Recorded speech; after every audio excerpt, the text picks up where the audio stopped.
Good morning, good afternoon, good evening, and welcome to episode 625 of Film Bastards. My name is Ian, and as always, I am joined by...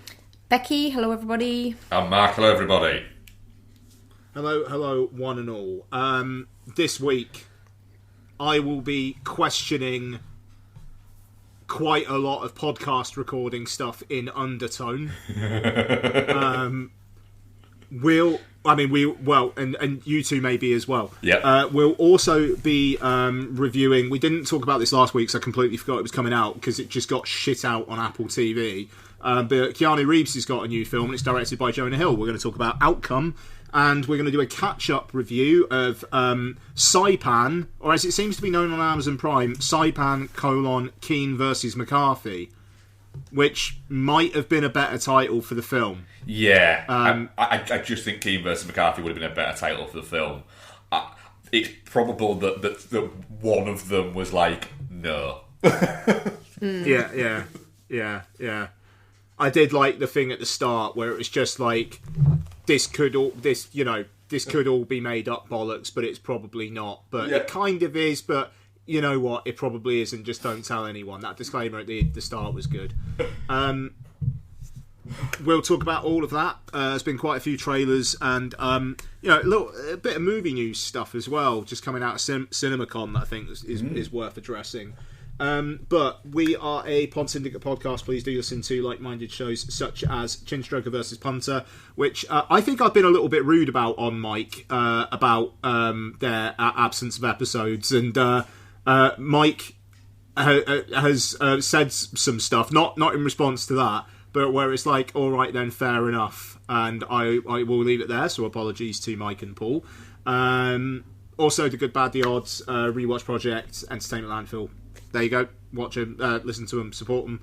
Also, if you didn't know, we're on YouTube. It is just audio uploads of these episodes with the Film Bastards logo on it, but don't cost you anything to subscribe if you don't listen on YouTube. We'd appreciate it. So, that would be nice. I don't ever say that. iTunes reviews, I don't think we've had one of them in about 3 or 4 years, so that would be great. Yeah. But hey, the listeners keep on listening. The hardcore keep on hardcoring. And if you're not hardcore, then you live hardcore. I don't know, that School of Rock thing. Let's get on with it. So, CinemaCon. Warner Brothers, just very, very quickly, Warner Brothers are being sold to Paramount, and they've just announced a new indie label where Sean Baker's new film is going to be on their new indie label, Clockwork. Yeah. I predict there will be less than 10 films ever released by that indie label. Yeah. It's wild, isn't it? It's I like the fact that Warner are basically just going ahead like just nothing's going on. It is so weird. It's so weird. Like, Trump's probably going to wave it through within the next few months. The EU might delay things a little bit, but launching it, because I know Paramount don't yet have it, but they must have been consulted, and I don't know, the way Paramount are going with things, it's like a new indie division, and the first one's going to be Sean Baker's T Amo, his celebration of Italian sex comedies. Yeah. What?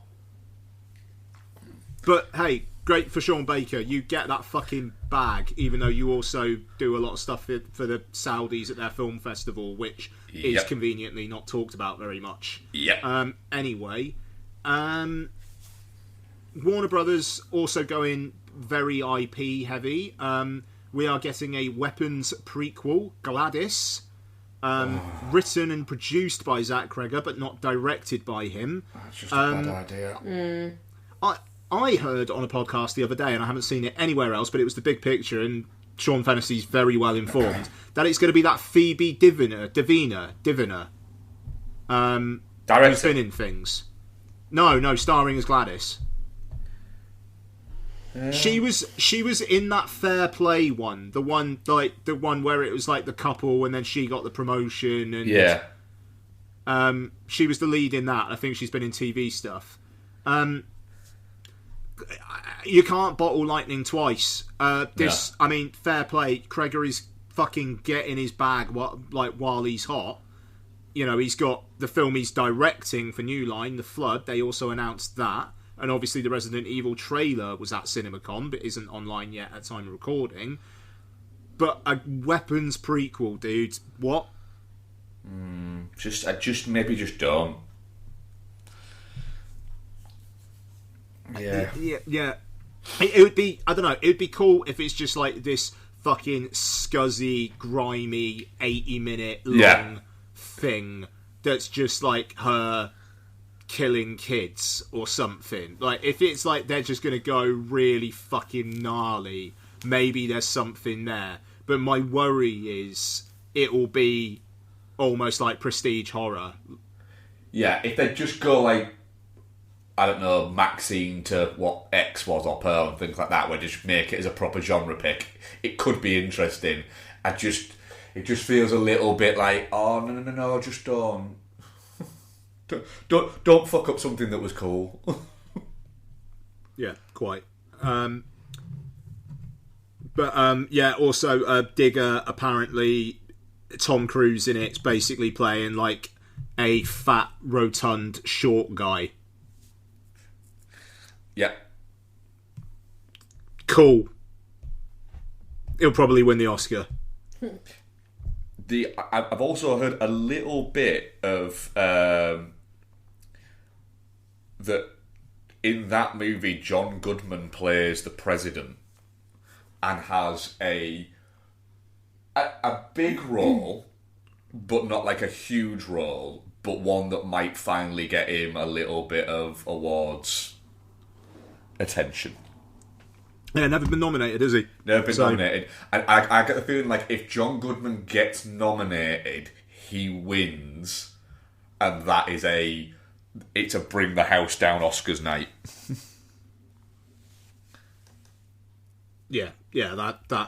that could be great. Like, God, if it was Tom Cruise and John Goodman got the 2 male acting awards, that would be something. Yeah. Bradley Cooper also officially directing, writing, and starring, and he might do the theme tune for the Ocean's 11 prequel, along with Margot Robbie. Where I'm like, all right, that's a safe bet for Cooper after a couple of films that didn't make much of an impression. But hey, it's set during the Monaco Grand Prix, baby. Yep, and they're playing Danny Ocean and whatever. What is it? Sandra Bullock's Ocean was called. They're playing their parents, I believe. But wouldn't that... Clooney and Roberts were shagging in that, weren't they?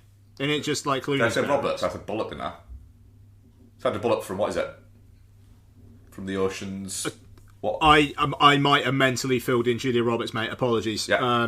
That's my bad. It was Sandy B, wasn't it? Yeah, sorry, I forgot Ocean's 8 existed, and I like that film. Yeah, it's a fun movie, but yeah, everyone's forgotten it's existed. Like Cooper needs a hit, and it's nice that he's doing something that's not prestige-y. Yeah, just him doing an outright kind of like it's him doing a blockbuster, but it's similar, I think, in a little bit of a way to when Soderbergh did it. You know, it's somebody who doesn't really who normally goes for things that seem more auteuristic. Yeah, totally. He'll get a good supporting cast for that as well. What else did we have? Studio Canal are doing an Escape from New York remake. Yeah, so I mean, there's been an Escape from New York remake on the cards for about 20 years now. Various people over the years have been attached to it. I think Gerard Butler was attached to it for a number of years. And then I think Tom Hardy at one point. I mean, fuck it. Why not? Yeah. It doesn't mean that the original doesn't exist. It's a fun story. If they get somebody, interesting on board, it could be quite good. He's just a little bit sad that people can't come up with new fucking ideas, though, isn't it? Somebody asked Wyatt Russell about it. in an interview he was doing on a podcast with Kurt Russell about maybe a month or so ago that I saw, and they asked about it. You've been linked to it, and he was like, well, no, because he said like because how old is he? He was like, I'm like 38 years old. And my dad was like, so he said, what were you like 28, 29 when you made Escape from New York? He said, I'm too old to play it. He was like, get somebody else. Somebody who can do it. So it's like, somebody better than me. Oh, bless him. I just think it's very much like he's very much like, also he was like, I just like, wouldn't it be weird? You're just linking him to it because he's his son. Yeah. Not because he'd actually be right for the role. Yeah. Yeah, it'll be interesting to see how that one plays out. But if they're talking about it at CinemaCon, there must be actually some heat under it. Yeah, there's some bubbling. Even though when I saw the headline for this, it said, like, CinemaCon announces Paddington 4 Escape from New York. And I was like, holy fucking shit, really? I mean, it'd be a different collab. Like, I just thought, like, oh, wow. I mean, he was in Peru last time. Yeah, sure, he's got to get out of New York this time. Why not? Yeah. Fucking hell. So, yeah, there's that. There's quite a lot of trailers and stuff like that they've played at CinemaCon that haven't come out yet, like the aforementioned Resident Evil. New trailer for Evil Dead Burn was there as well. I think that comes out in a few months. Yeah, it's weird that we haven't had anything for that yet. Yeah, quite. And then they announced Evil Dead something else for 2028 as well. So, yeah, they're really just keep on chugging along with those, don't they? Kind of want to give Evil Dead Rise a rewatch, but I also don't because it was fucking nasty. Yeah, I think I'm in exactly the same place as you in the fact that I didn't dislike it, but I've watched it. I don't think I need to watch it again, but I also probably will. I just remember the little kid was in danger like an awful, awful lot in that film. Yeah, it was a... Like, towards the end, there was like something in like the building's underground car park, and like some really nasty shit happening there. Yeah, it was it went for it. Yeah. But yeah, anyway, I'm sure we'll have some more to talk about around CinemaCon stuff next time round. Let's talk some trailers, and there have been a few. Yeah. What do we have, guys? So there's a Street Fighter teaser trailer for the trailer that comes out tomorrow. I mean, it looks kind of as game accurate as you could expect from it. Seems to be this year could be like a little bit of a big year for game movies. We've already had Mario, we've got Mortal Kombat, Street Fighter, Resident Evil. Yeah. I'm less excited about Street Fighter than I am about Mortal Kombat, but I'm still down. I'm probably more excited about Mortal Kombat just because we'll talk about the Mortal Kombat one now. Mortal Kombat just looks like it's going to be gnarly and a lot of fun. It just looks fucking mint, doesn't it? Yeah. That new Red Band trailer is fun. Yeah, it's getting in the lines. I'm really excited to rewatch number 1 as well. And that lead guy from number 1, I'm assuming is going to get killed off pre-titles in this. Yeah. And that's why they've gone back to get him. Yeah. Yeah. I mean, it looks good. I think it's just weird. Like, the first was a bit of a... They didn't expect it to be as popular as it was. No, yeah, quite. I mean, like this is tracking for about 50 to 60 million in the US, which for an R-rated video game adaptation, like opening weekend, is really, really, really fucking good. And I do really hope that his power does just remain that he's really handsome. Yeah, he doesn't get extra powers once he gets there. That'd just be so fucking funny. Yeah. Yeah. No, it's a good trailer. Yeah. Yeah, what else have we got? I mean, I'd maybe like leave this for later if it wasn't so short. But Godzilla Minus Zero, Yeah.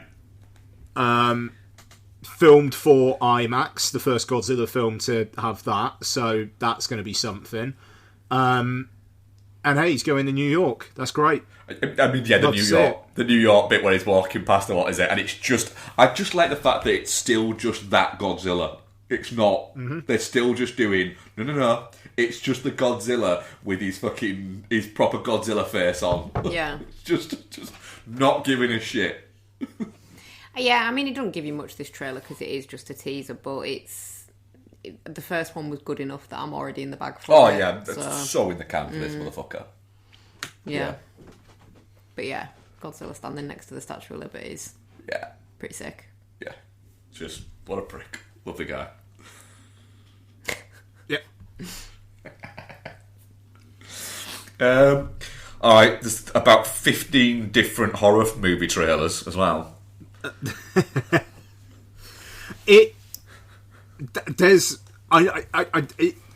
There's just so much horror. Like, I know horror has been really, really successful. Like, that was a bit of news I forgot as well. They're doing another fucking Long Legs, but this time Paramount are releasing it. Yeah.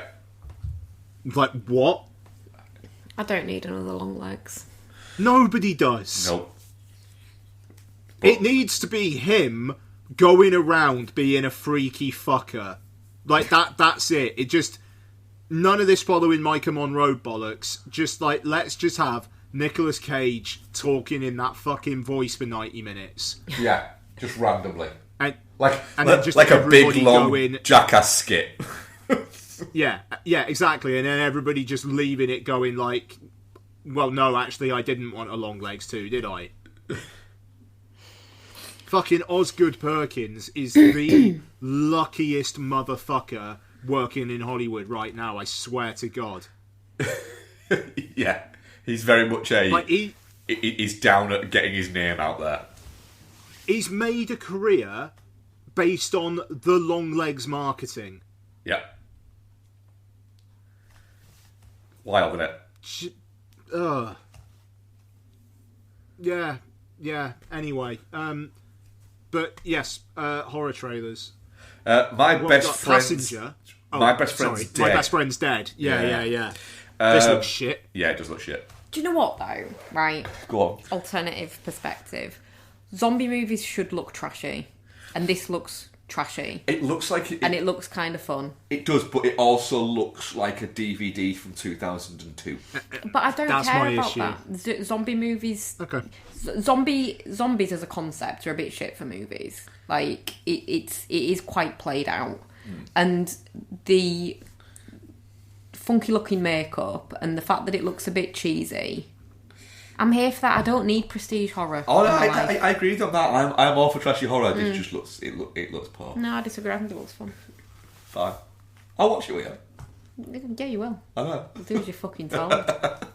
Well, it's available soon. It just looks direct to streaming. Yeah. Like that. That's it. It doesn't. It doesn't fill me with the anticipation that it's going to be a filmmaker who's someone to watch. I know, but be not nice if I was everyone wrong. needs to be. Yeah. What Passenger? What did we think to this? Well, like most of this trailer has been playing as like a teaser trailer in front of things for the last few months. Like I've seen most of this trailer in a cinema before, and then there was just a bit more. And so the concept is, it's like a spirit that if you stop to give it a lift, then you're in trouble. Yeah. But then what was going on with that stuff at the start? He didn't stop to give him a lift. He stopped to go for a piss. Yeah. I mean, it's from the guy who did the last voyage of the Demeter, so I'm not that pumped. Yeah. Mid-May, like kind of summer release season release date for this is, I mean, it's interesting. It's the same weekend as Mandalorian and Grogu, which there is every possibility that thing flops quite badly. That's a real niche audience that they're going for with that. Yeah, and there's a chance that this, if it gets some good word and whatnot, could be hey, well, this film could beat Star Wars or could give Star Wars a run for its money kind of thing that could do quite well for itself. But the week before, Obsession is out, and apparently that thing is fucking ace. Yeah. Can I posit an odd for me opinion? Go on. It's too much horror coming out. It's an awful lot of horror coming out. I think the market's reaching, even I am reaching saturation point with it, and it's like, it's the wrong time of year for it, for a start. Is that because the next film we're going to talk about trailer-wise is Insidious Out of the Further? I mean, Jesus, yeah, of course. And then there's that Ice Cream Man, and it just, there's just too much. Like, even as a massive horror fan, I'm just like, these are a series of diminishing returns. Like, it's doing that thing again where horror's really popular because some really good ones come out. Oh, yeah. And then fucking loads come out, and it's like, this is just cash grabby now. Yeah. And then it'll get shitter and shitter, and then it'll go away for a bit, and then that makes me sad. I will say, it does give me some kind of like absolute Schadenfreude seeing what Eli Roth just seems to have to do now. Like, all he makes is scuzzy horror movies where, like, 20 years ago he was Quentin Tarantino's best mate, and now he's just in the fucking doldrums doing stuff like Ice Cream Man, whereas Zach Cregger is 2 films into a fucking filmmaking career, and his film won a Best Supporting Actress Oscar. Yeah. But there's just a bit of, like, Eli Roth has made a bed for himself, and good, fuck you. Yeah. And I liked Thanksgiving. I thought Thanksgiving was alright, but it's just like Ice Cream Man is just such fucking bottom of the barrel, please someone give me some money to make a film shite. Yeah. Ice Cream Man feels like he's put up the money himself, but it'll have been like, it will be like a $2 million thing, and he hopes that he can make double. And I mean, like, what? So that it's what, like, the ice cream makes kids go feral? Is that what's happening in this? It would appear so. Yeah. I mean, there's a kind of scuzzy 70s horror kind of vibe to that, which could be fun, but also I am sure there was a mid-90s one called Ice Cream Man.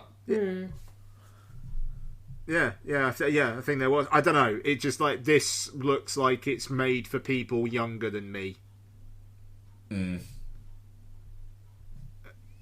Yeah, I have no interest. Yeah, there was one in the 90s. Yeah, Clint Howard was in it. That's fucking it. Yeah, and David Warner was in it. Okay. Yeah, that sounds like the same fucking premise. It's virtually the same poster. Is it about ice cream that makes kids go mad? Says that man has mysterious ice cream man serves frozen treats to turn children of homicide. Let me just have a double check. Yeah, no, I mean, that sounds like the exact same film. So it's actually a remake of the Clint Howard film.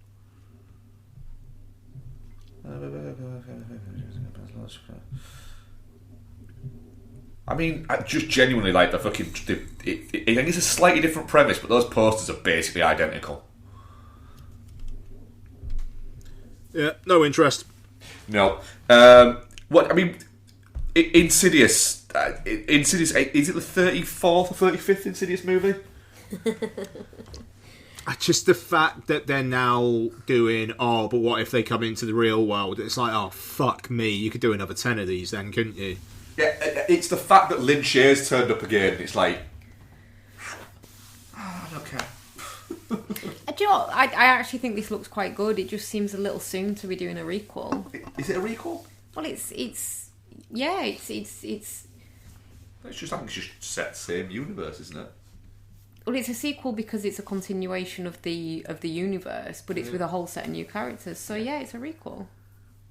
Yeah, I suppose. Yeah, It's a bit of a reboot, isn't it? Because like if what's his chops has decided, Patrick Wilson's decided that, do you know what, I just maybe don't need to be doing these movies anymore, but they want to keep milking that fucking cow. They've got a new person. Yeah. And Lynn Sher, she's just, you know. The actress in this looks like 3 different people. But yeah, I do actually think it looks decent enough. It's just, do we need another one? No. What's the last one? The Red Door? Red Door, yeah. So yeah, so this one... Amelia Eve. What have I seen her in? Nothing. Yeah. What else have we got? Runner. A film starring Alan Richardson and Owen Wilson. Yeah, Owen Wilson, yeah. And they are transporting a liver to a dying kid. If you take away the fact that it's a liver to a dying kid, and you just showed the action without the soundtrack that's playing over it, you'd think that this was like a little bit of a buddy comedy. But then with the soundtrack that's playing over it, and the quite serious premise there, it also feels like it's not. So I'm really confused. It's a real. It's also it's a production by Angel Studios, who are a faith-based studio who did that Sound of Freedom film that made a lot of money in the US. I'm going to avoid that then if it's Gotti. That's the thing. It's going to be very conservative, kind of gentle laughs. The violence is going to be pretty muted, but it's going to have a lot of heart. I mean, Owen Wilson, I kind of would just assume has enough money at this point. But maybe I'm wrong. Like Alan Richardson, it does kind of feel like his level. I like the guy, feels like his level. Owen Wilson, it is a bit disappointing to see him in this. I think it's because he's basically... He doesn't seem to be getting offered like anything big anymore. Yeah, there's a little bit of an element of... He's kind of pissed a lot of people off, and now no one's sort of calling him. What else have we got? The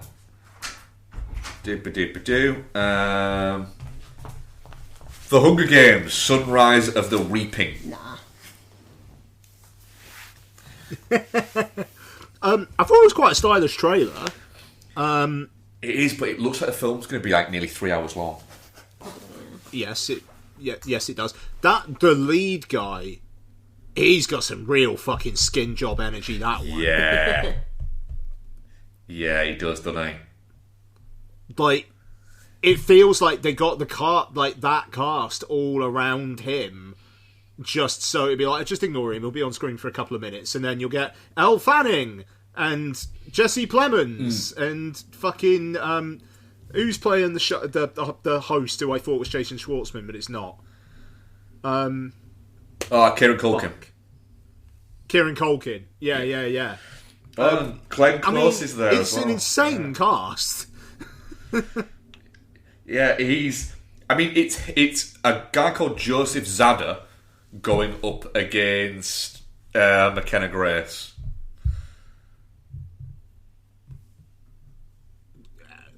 Yeah, good luck, Zadar.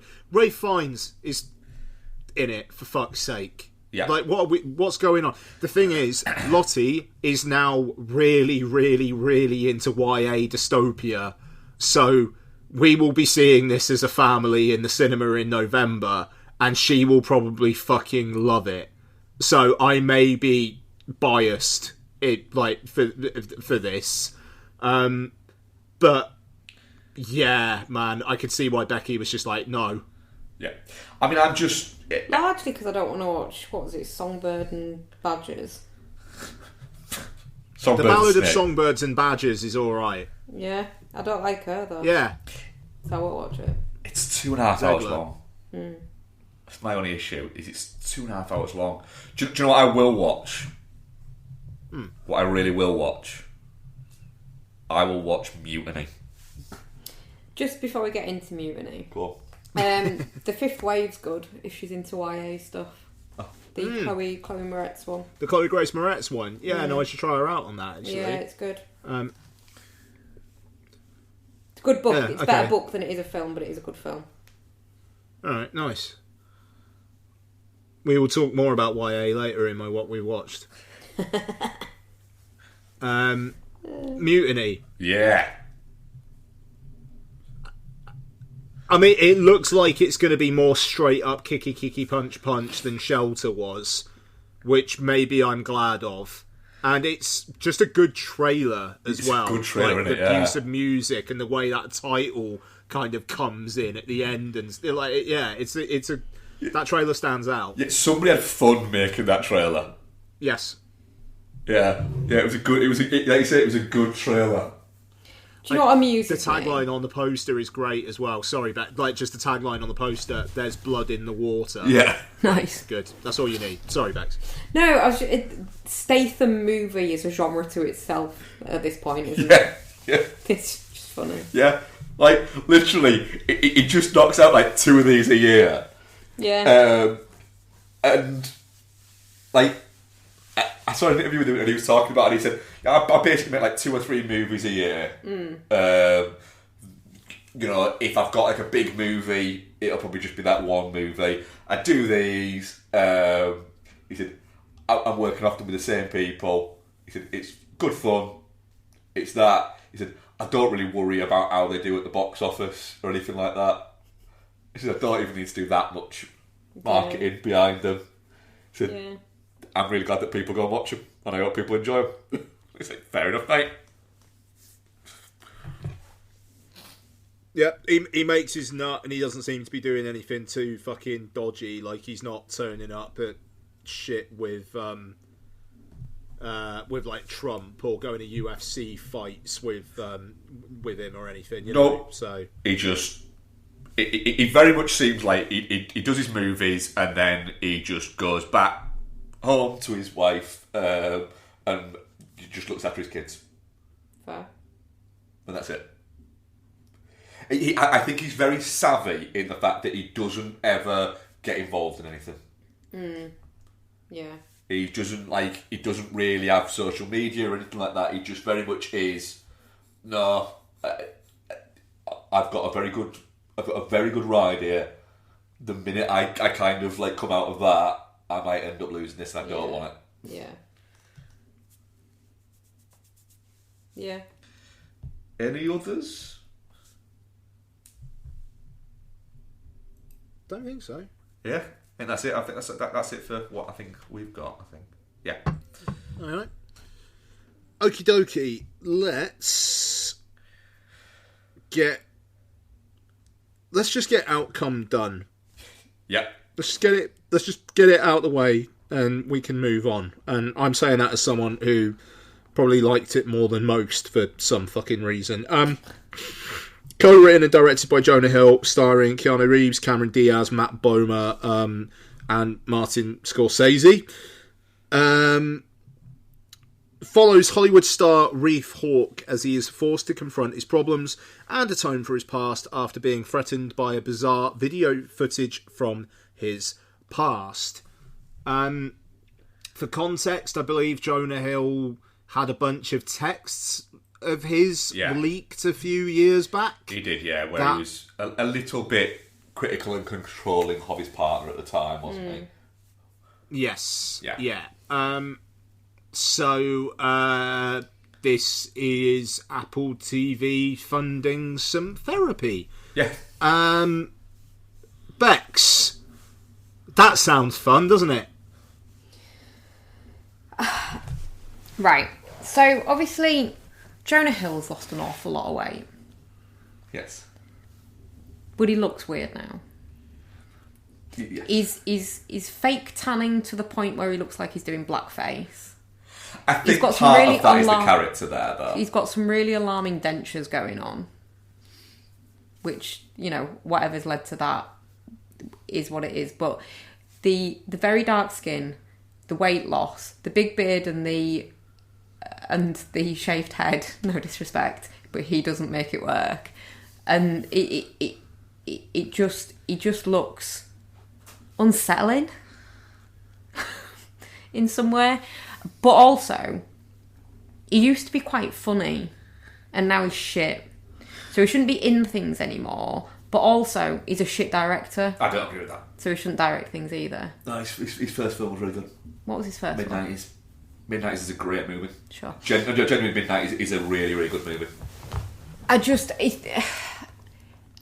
We got to a point in this, didn't we, where I just made you pause it and said to you, if you could just take Keanu Reeves and Scorsese and leave them in this movie and remove every fucking body else, this would be okay. Keanu Reeves is actually really good in this, but he's like drowning up to a certain point, because it does get better towards the end once it kind of chills out with itself.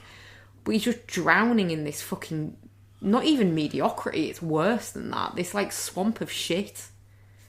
Of everyone else just being really bad. Like really alarmingly bad. Jonah Hill's bad in it. Laverne Cox, for the brief amount of time she's there, is fine. The girl who plays Keanu Reeves' assistant is fucking awful. David Spade's barely there. I think it even fucking Cameron Diaz, Matt Bomer's actually fine in it. I thought they were both terrible. I think it'd have been funnier if David Spade just played himself in it. Yes, yeah. That would have been good. Yeah. It does, same character, but yeah. just as himself. Yeah, it does get better towards the end, when it actually sort of starts exploring like some of the more emotional stuff. But overall, just what a shit movie. I'll go just to say, I think I like looking at Letterboxd reviews. My 7 out of 10 might be like one of the highest on the planet. And I had enough fun with it. I thought that Jonah Hill's character just came out with so much shit that occasionally some of it stuck.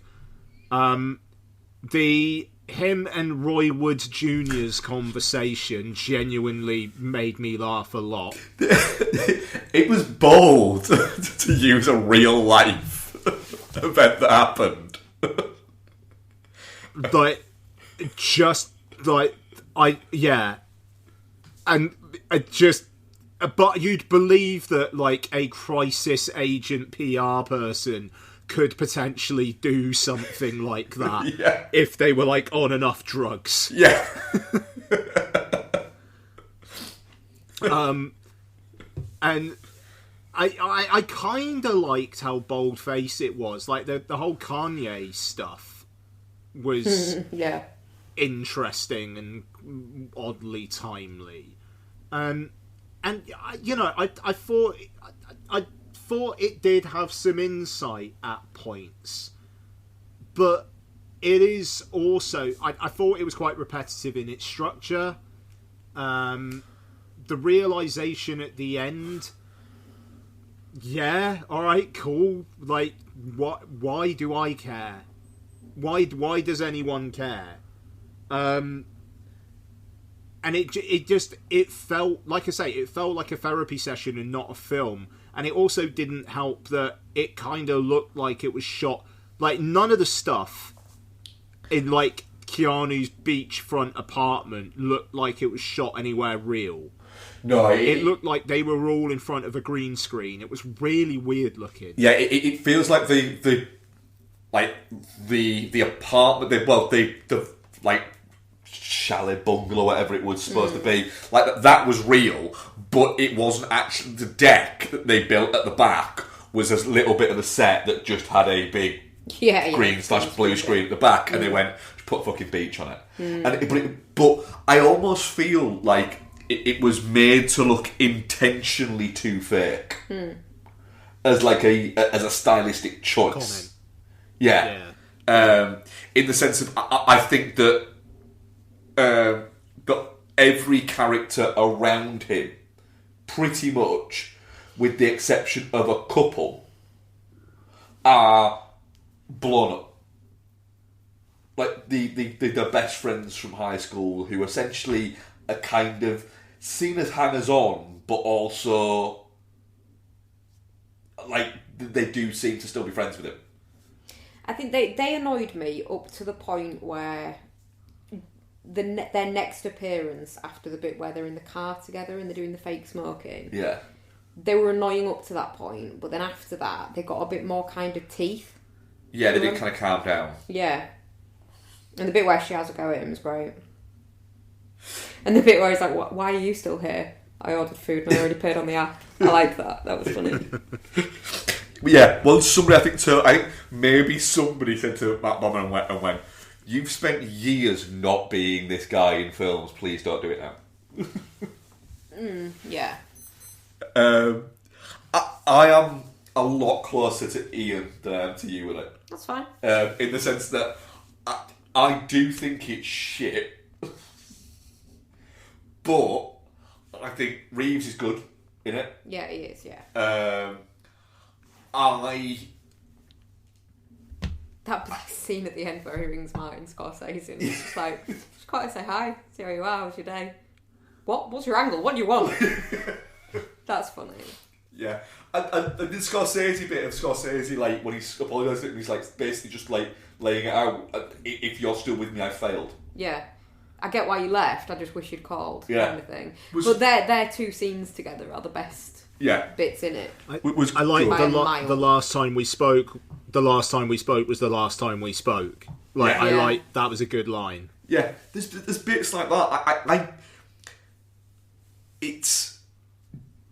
I think Jonah Hill genuinely take away the oddness around him there. I actually think Jonah Hill is actually a very good actor.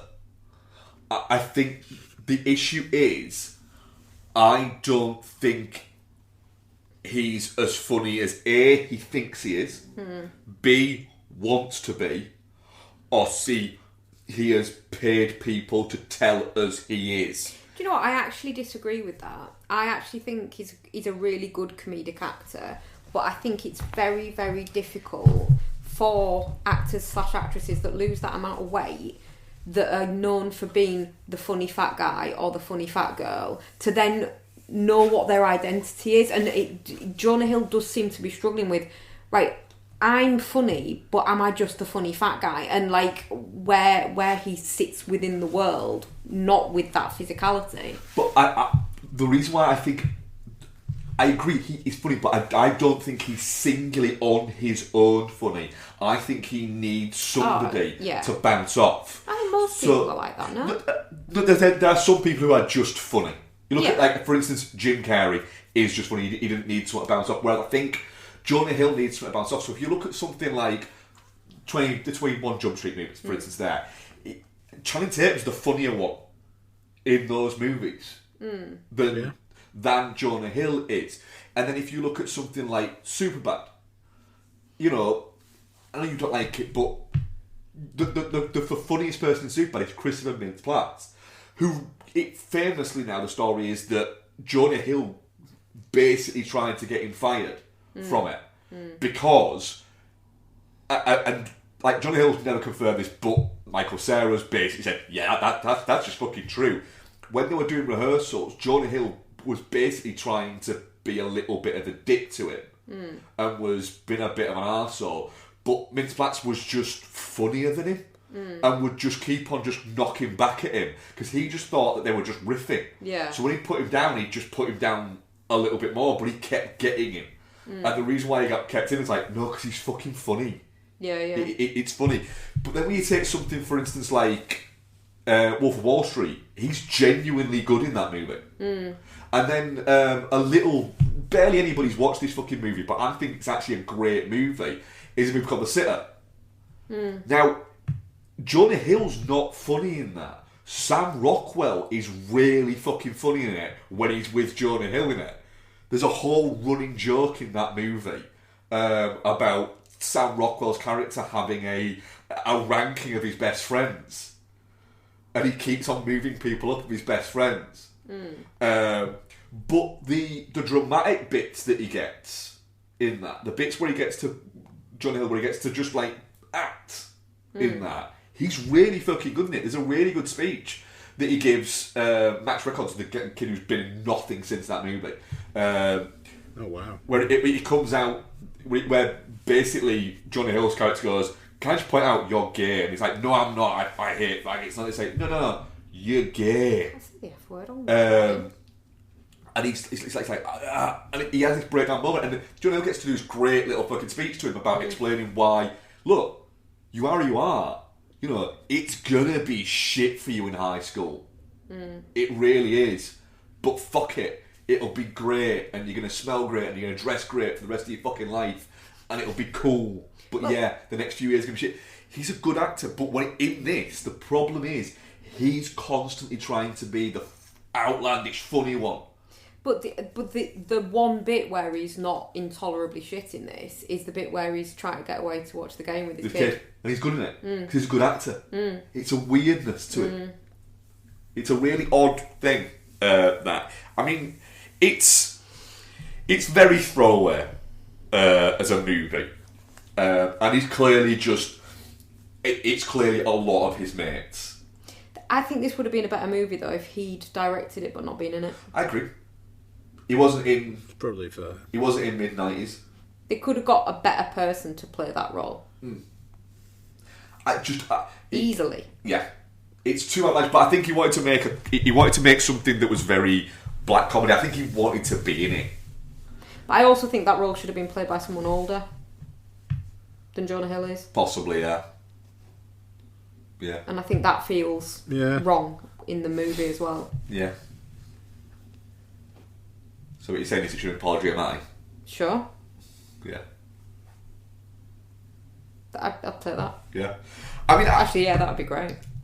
I liked it, to be honest. I do think it's shit. But actually, no, I think I've topped myself a touching cloth on it. I'm going with shit. Yeah, it's fair. I mean, I'm definitely not shit. I had enough fun with it that it was a straight 7 out of 10 for me, and it's also short. Yeah, you know, like that.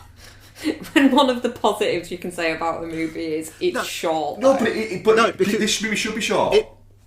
If it was 10 minutes longer, I would have liked it less. Yeah. Like it, you know, if there was just 1 or 2 more scenes of Keanu Reeves questioning himself, it would have been too much. They wrapped it up at the right point.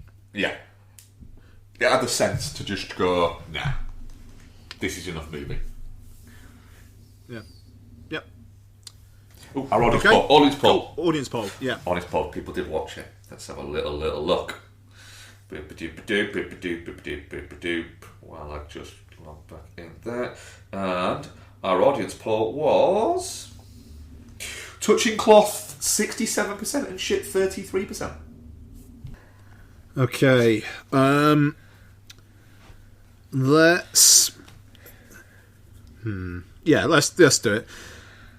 Just gonna get the old IMDb up for Undertone, which is directed by a guy called Ian, if I remember correctly. Yep. I think he directed it as well. Yep. Ian Tucson, and stars Nina Kiri and Adam DeMarco. The host of a popular paranormal podcast becomes haunted by terrifying recordings mysteriously sent her way. Yeah. About fair. Mark, Undertone. Right. What I'll say is, if you're going to make a movie, right, you need to have a story. Or something. What you don't need to have is nothingness. Nothingness until the last 2 or 3 minutes of your movie, and then not even have it go too crazy. Just have it go a little bit crazy, but your audience is mostly already checked the fuck out. Let's not even get... We will get into the weirdness of how those people podcast. Well, not really. What? Well, let's record for 8 minutes. Oh, yeah, there is that. Yeah, like 10 minutes every other day Yeah. at 3 a.m. in the morning. Well, I think That's because of the time. that's the time difference, isn't it? I get, yeah. No, I mean, I get that. But also, she's talking about how she's, like, barely fucking slept. Yeah. And it's just like, maybe podcaster in London could do her a solid and record US daytime for a couple of shows. Yeah. I don't know. It just, it's... honestly, I thought she was crap and unlikable.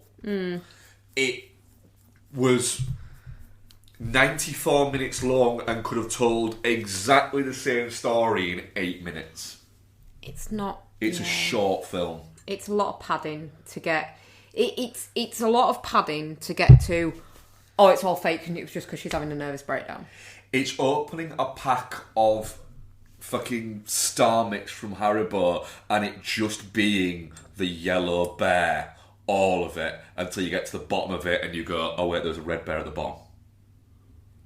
Oh, red bear's better. They're better than the fucking yellow ones. Yeah. It just... they kept saying things about the recordings and you're going, no it's not. Like, oh, did you not hear him say that? No.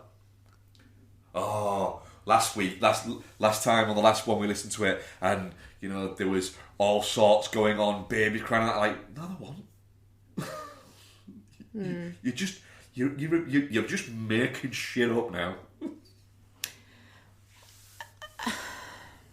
I genuinely, the thing is, if the idea behind it is almost there.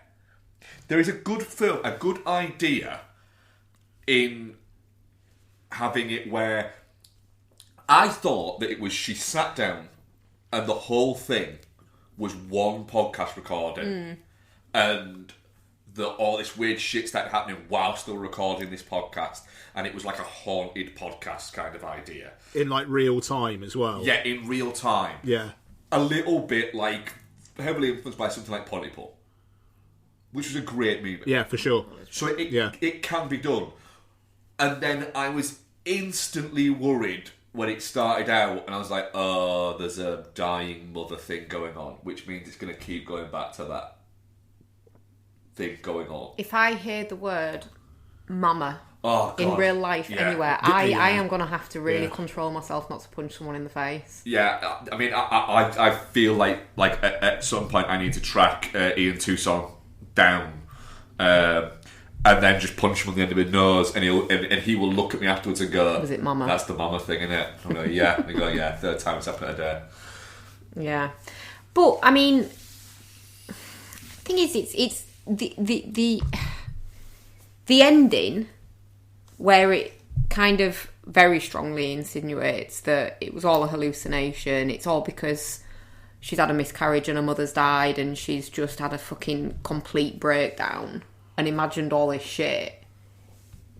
It's quite interesting. Yeah. But it takes so fucking long to get there that, like you say, you've checked out by that point. Like, I really, really struggled with staying awake at points with this movie. Because it's just like... And like you say, the bits... Like, nursery rhymes are inherently creepy. They just are. But when they're, like, playing them backwards and they're like, oh, God, did you hear that? It's like it's saying lick all the blood. And it's like, no, it doesn't, though. No. At any point during that, it doesn't. No, there's too much of it. It's too much like, really? Nursery rhymes in a horror movie? Is that... Really? It was. I was constantly getting taken out of it by stuff like we're just going to record 10 minutes at a time. Yeah. And then the doctor calling her at 3 o'clock in the morning to say, yeah, you're pregnant. Yeah. I'll just leave you a voicemail. Amazing. That still feels a little bit like that's unprofessional, mate. Yeah. Like, yeah, you're you don't need to be burning the candle at both ends that much, mate. Surely, Yeah. You know, like, come on. It was so boring. Yeah. What's happened there? What's happened there? I don't know. Is the cold up down? I don't know.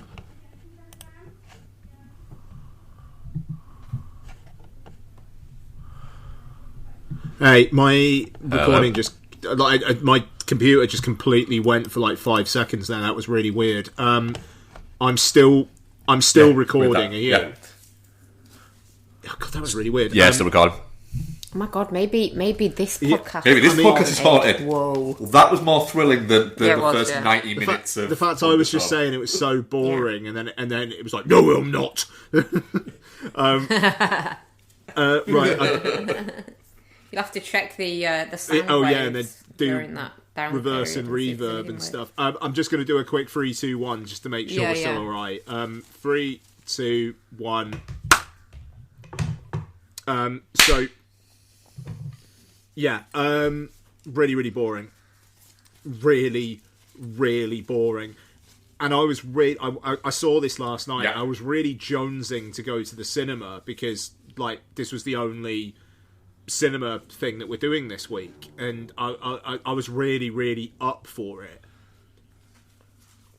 And like 10 minutes in, it's just, oh God, is this what this is going to be? And like the opening bit where it's really quite the opening bit depressing. where she's singing fucking Bar Bar Black Sheep to her mum, and it's just like, oh my God, no, God, it's about trauma. Fuck. Yeah, that is literally, that is exactly what I thought, though, to be fair. When she was doing that, I was like, oh, this is about trauma, isn't it? And honestly, my heart sank. And yeah, it just, like, the in the cinema, it's like kind of interesting sound design where the stuff that seems to be actually happening in her home takes up more of kind of like the soundscape than the stuff happening in her headphones, which is quite cool. They do some interesting directional effects and whatnot, but that's the only stuff that's keeping me interested. And then it's stuff like with the boyfriend and like him saying like, oh, you know, come to this party, it'll be fine. You know, it's like, I don't know, why don't you ask him? Maybe you could come over here and keep me company. I don't know. Yeah, all right, she's on the way out. And then, as I think I said on the show a few shows back, talking about my mum weirdly, it is quite boring sitting there, even though she was in a situation where her mum wasn't necessarily on the way out because she was having it like right now. But it does get boring, and it is weirdly isolating. And I thought there was actually a bit of kind of insight there, to be fair. But then it's like she goes out, and then it's like, okay, well, yeah, the mum's going to be in distress when she gets back. Then, all right, brilliant, fine. And then, hey, she is. I actually, to be honest, I thought the mum was going to be dead. Like that would have been that would have been more interesting.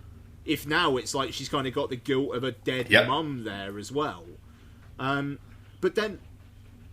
But that's what the whole film's about, the guilt of a dead mum. My mum's already dead before this film even because starts. She didn't sit down and pray with her. That's right. I forgot about that. Yeah. Yeah, exactly, yeah. Oh, yeah, she killed that. Oh, God, that bit. I killed my mum. And I was thinking, oh, fucking hell, all right. This is about to get interesting. She's like fucking smothered her or she's done something. Yeah, she wanted me to come pray and I didn't. I think I turned you at that point and went, it's not exactly killing her, that is it? It's not how it But works. Mark, during that monologue, I was thinking, oh, okay, has she actually killed her, and this has all just been in her imagination or something? Because that's interesting. But then, no, it's not. Yeah, because there's the imagery of someone with like a plastic bag over their head, isn't there? And you're like, what was that about then? Yeah. And You know, nothing. and the guy on the other end of the line as well, just absolutely no help whatsoever, and also it's just the biggest wet blanket, like you were saying, Mark. It's like every single thing he's like, oh my God, and did you hear that? And You know, of course it's real. Why would you say it's fake? It's like, because it could very, very easily be fake. It's just audio files, but okay. And by the end, that last 2-3 minutes, as you said, Mark, it's like, all right, the camera's moving for a reason for once. Just because, like, there is so many bits in this fucking film where it's like, it's oscillating like the fan in Paranormal Activity 3, and there's nothing there. Or a character's to the far right of the screen. And then it's like, okay. Yeah. You keep on expecting something to appear, don't you? And it never does. Is. Which, if it's all in her head, that does actually, that does actually make sense. That tracks. Even though the lights flickering maybe don't. But hey, anyway, could be in her head. But then the last 2-3 minutes, it's like, all right, things are getting a bit batshit now. The audio's getting intense, and there's drawings all over the wall. Brilliant. What's going to happen now? What's going to happen now? What's going to happen now? Cuts to black, bunch of audio, then silence, and I was thinking, like, right, okay, are we just going to at least get a fucking jump scare or something? Nope, cuts credits. It just makes the most boring decisions throughout the vast majority of it, and it just feels like such a bunch of A24 liked my short film and they've given me $10 million. I'm going to, like, absolutely splurge that on after parties after we're shooting or something. Yeah, this movie must have cost. I mean, $500,000. It's done $20 million because it's A24, and they do good marketing. Like, the marketing for this film was all right. It was good. Yeah, I mean, fair play to them, but just a little bit like. It's fucking shit. Though, like, that's the thing. It's really boring. Yeah. I don't get how people would be scared by this film. And it's not the thing is as well, right? I don't have a thing where not all horror has to be scary. Some of it can be a bit gnarly, a bit grim, but it needs to be scary. Some of it can be scary. Like, I like a jump scare. I still get caught out by jump scares that I know are coming from movies I've seen dozens of times. I still get caught by the one in Sinister. I am very easy to scare. Yeah. And some occasionally can be a little bit more thought-provoking about trauma and bits like that. And you can have those things. The problem is, this isn't a horror movie in any way whatsoever, apart from it has a few horror tropes within it. Very modern horror tropes of the nursery rhymes and the what's that? And the fake outs. But they're not fake outs, they're just nothingness. Because you never actually produce a jump at any point in it. So it's just nothingness. So effectively, what everyone's watching is almost like a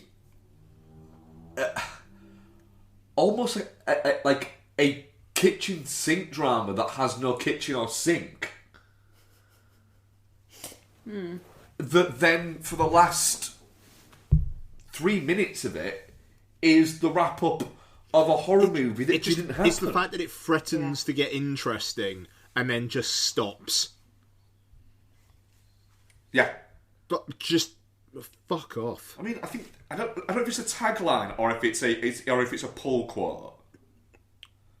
That is the scariest movie you'll ever hear. Nah.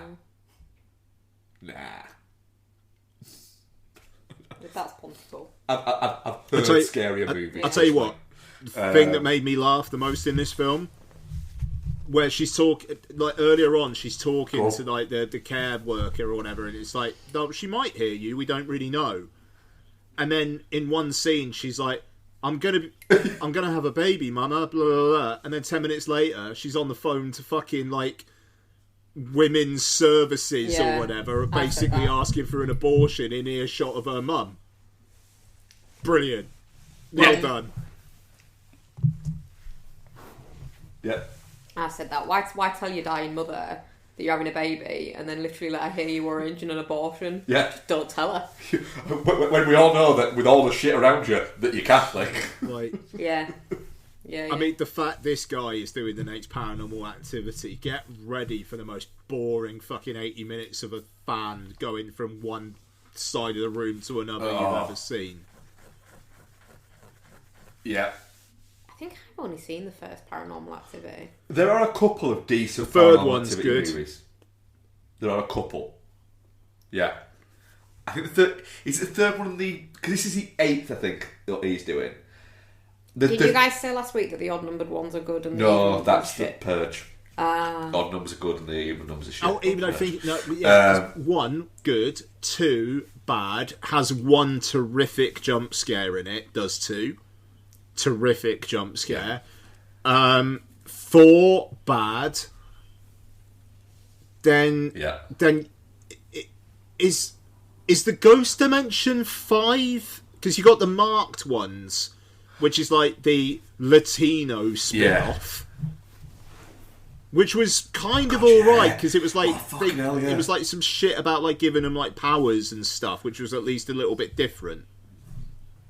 And then you had Ghost Dimension. There was one that they used an Xbox Kinect, and at least that was kind of different. So it was like you were in Kinect mode, like seeing shit.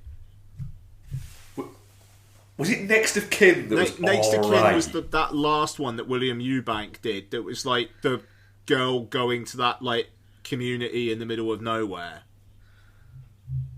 That was it, yeah. I kind of enjoyed that one, I think. They're not like awful, but it's weird because like 3 and 4 were both directed by the guys who did Catfish, and 3's really, really good, and then 4's shit. Yeah, 4 is fucking I think awful. 4 might be the Kinect one. And then the Ghost Dimension they did in 3D as well. And I just love the fact that they just went with a subtitle as fucking shit as the Ghost Dimension. Yeah. Yeah. Fucking hell, the March one. But I remember that one now. The Latino one. But it is, though. It's...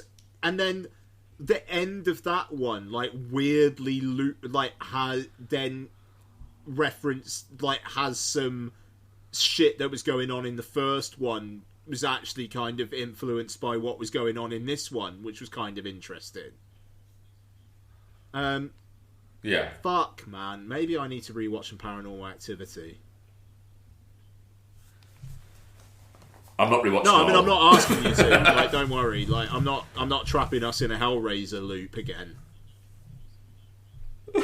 I can't do it. Fucking 10 Hellraiser films. We did watch a lot of Hellraiser movies, yeah. I mean, I'm going to say it. The Undertone expect this to be shit. in my bottom 5 at the end of the year. If it's not, I'm not going to be happy. Yeah, I'm the same. I almost gave it like 2 and then went, why? I get 1.5. I think I might even downgrade it. Just the half. I appreciated the sound design. I went 1.5, and it's basically because of that. And that last few minutes, I just thought were, alright, we're moving the camera with some purpose, which is like the most minimum fucking viable product shit you can ever think of. But, yeah. Man, A24, dude, like, they need to be careful.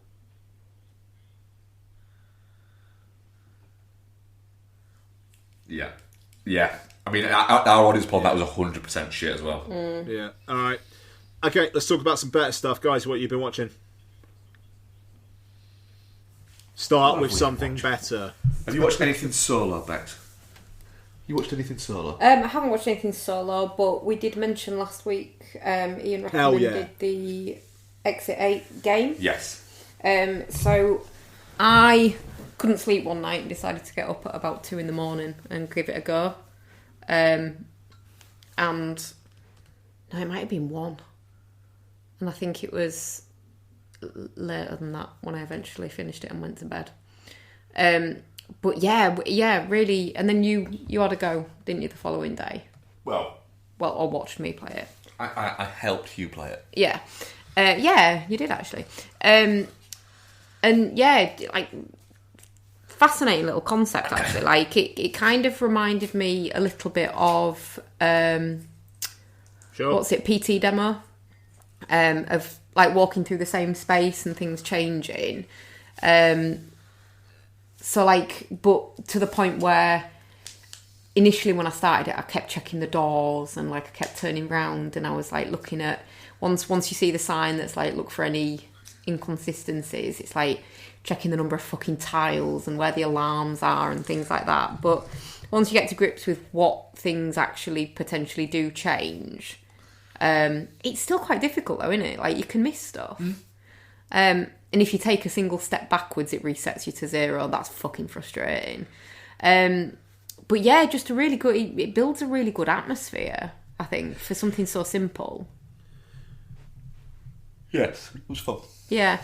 And then obviously watched the trailer for the movie, which you'd already seen, hadn't you? But I hadn't. And it's like, do you know what, actually, yeah, this looks fucking mint.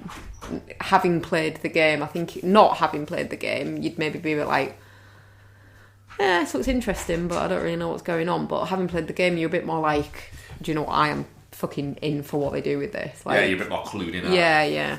So, yeah, really good recommend. Nice. Thank you. They get the Japanese subway station kind of aesthetic down so perfectly in that as well. And I'm looking forward to the film because it seems like there's something to do with like storage lockers and stuff in the film as well, and it's like that's just very like Tokyo station kind of stuff, so I'm quite looking forward to that.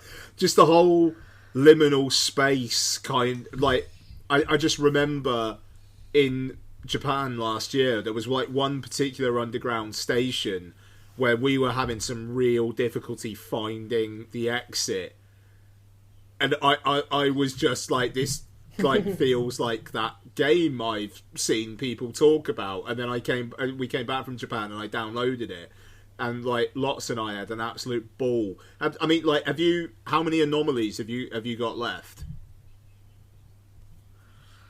Oh shit. What do you mean? So if you boot it back up, right, if you've done a full run through, if you boot it back up now, you'll see in front of you a message that will say something like, you have spotted, or no, you have X amount of anomalies left to go, because there's like 25 separate anomalies. Okay. So it kind of encourages like replay. Okay. Yeah. And because it randomizes it all as well. Like, you never quite know what it's going to hit you with. So yeah, there's still more to be done.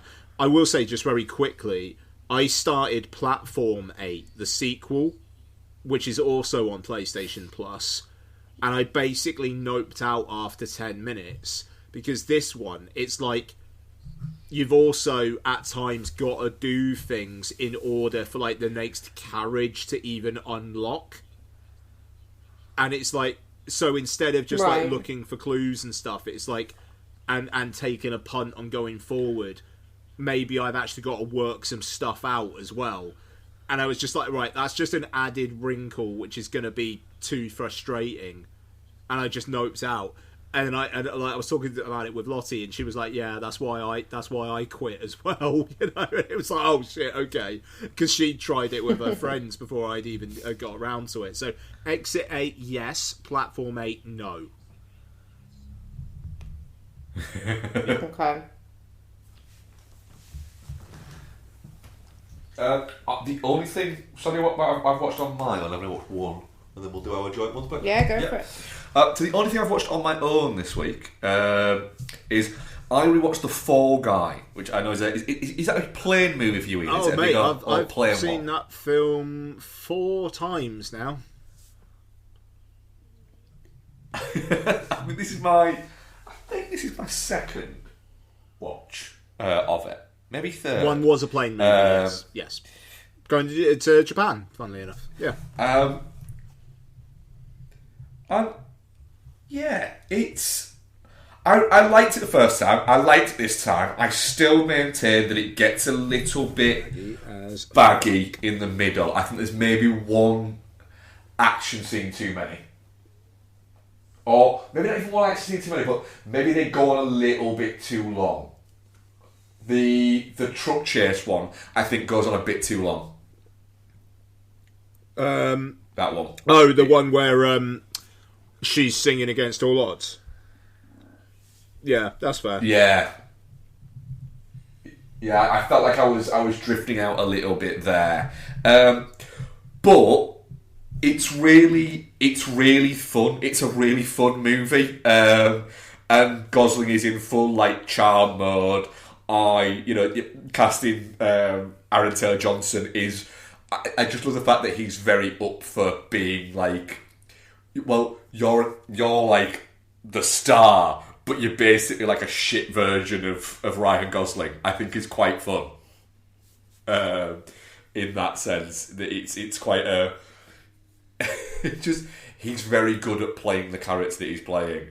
I think at the time Emily Blunt's character, when I first watched it, kind of irked me a little bit. She felt a little bit like she didn't have actually that much to do, and that all she did was kind of like bumble around and then fall over. What is it? But I liked more in this second watch of it. Yeah. But yeah, it's a really fun movie that maybe should have landed better. I think it was maybe done a little bit of a disservice by just coming out. I think it came out in like